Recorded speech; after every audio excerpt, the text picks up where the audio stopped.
వాళ్ళని అడగరే? నేను చెప్పింది ఏంటి? మనకెందుకమ్మా? సమాజంలో ఏ తప్పు జరిగినా అందరూ వేళ్ళన్నీ సినిమా ఇండస్ట్రీ వైపు వస్తున్నాయి. ఆడపిల్లల రేపులు జరిగినా, లేదంటే తాగి పిల్లలు మాబు దాడులు చేసుకున్న ఒకడికొకడు ఒక సమూహాలు కలిసి, ఆ సందర్భంలో మాట్లాడాలా లేదా?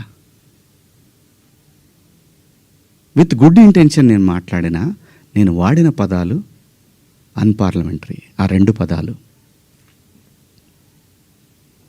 ఇంతకు మించి నేను ఏ తప్పు చేయలేదు. చేస్తే క్షమాపణ చెప్పడానికి వెనకాడను. నేను ఎదురుదాడికి కూడా వెళ్ళే మనిషిని కాదు. నా కోసం నా ఇంటెన్షన్ అర్థం చేసుకున్న వాళ్ళందరికీ కూడా థ్యాంక్ యూ సో మచ్.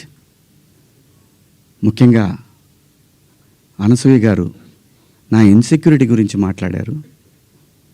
అవునమ్మా, మా హీరోయిన్ని అలా వెళ్ళినప్పుడు, దాడులు చేసినప్పుడు భయం ఉంటుందని, వాళ్ళు బాధపడతారని, ఒకవేళ జరగరాంది ఏమైనా జరిగితే ఆత్మహత్యలు చేసుకుంటారని నాకు ఇన్సెక్యూరిటీ ఉందమ్మా. ఇంకోటి, నా మీద మీరు జాలి చూపించారు. ఐ పిటీ హిమ్ అని. చాలా థ్యాంక్స్ అమ్మా. మీకు ఇచ్చిన విశాల హృదయానికి భగవంతుడికి థ్యాంక్స్ చెప్తూ, అదే భగవంతుడిని కోరుకుంటున్నాను. మీకు తొందరలోనే మీ రుణాన్ని తీర్చుకునే అవకాశం భగవంతుడు నాకు కల్పించాలని కోరుకుంటున్నామ్మా. అమ్మా, అంటే ఎవరన్నా ఆవిడ్ని ఎక్కడన్నా ఇబ్బంది పెడితే ఇది తప్పురా అని ఖండించడానికి నేను కూడా వెళ్ళాలి అని. అంతేనమ్మా. ఇంత తప్ప నాకు ఎటువంటి బ్యాడ్ ఇంటెన్షన్స్ లేవండి. మీరు ఎవరన్నా అడిగిన క్వశ్చన్స్లో మీరు పదాలు వాడి తప్పు కదా అంటే దానికి ఆల్రెడీ క్షమాపణ చెప్పాను. ఇంకా వేరే ఏమన్నా ఉంటే అడగండి. శివాజీ గారు, ఆ రోజు మాట్లాడినా ఈ రోజు మాట్లాడినా హీరోయిన్స్ గురించి మాట్లాడానే ఉన్నారు.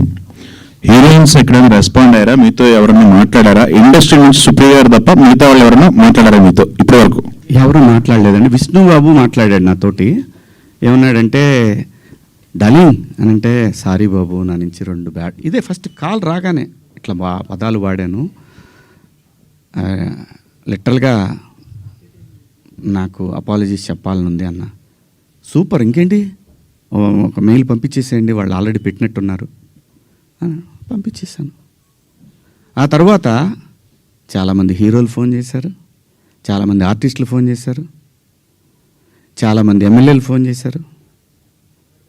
ఆడపిల్లని కాపాడుకోవాలనే ఉద్దేశం తప్ప ఆడపిల్లని బంధించి, ఆడపిల్ల స్వేచ్ఛను హరించి, ఆడపిల్లల్ని ఆట వస్తువులాగా చూడాలనుకునే సంస్కారం ఈ జనరేషన్లో కూడా ఎవరికీ లేదు. కుసంస్కారం ఎవరికీ లేదు. ప్రతి తల్లి, నా ఇంట్లో తల్లి ఉంది, మీ ఇంట్లో తల్లి ఉంది, మనకు పెళ్ళిళ్ళైతే భార్యలు ఉంటారు, మనకు బిడ్డలు పుడితే ఆడపిల్లలు ఉంటారు.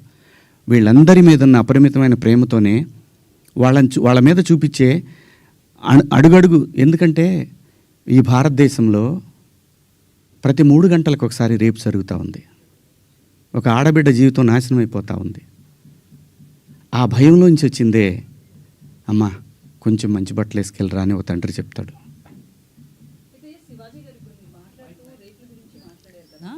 సో ఆ చిన్న చిన్న పిల్లలు కావచ్చు, నెలలు సంవత్సరాల పిల్లలు కావచ్చు, వాళ్ళ దగ్గర ఎట్లాంటి ఎక్స్పోజింగ్ ఉండదు.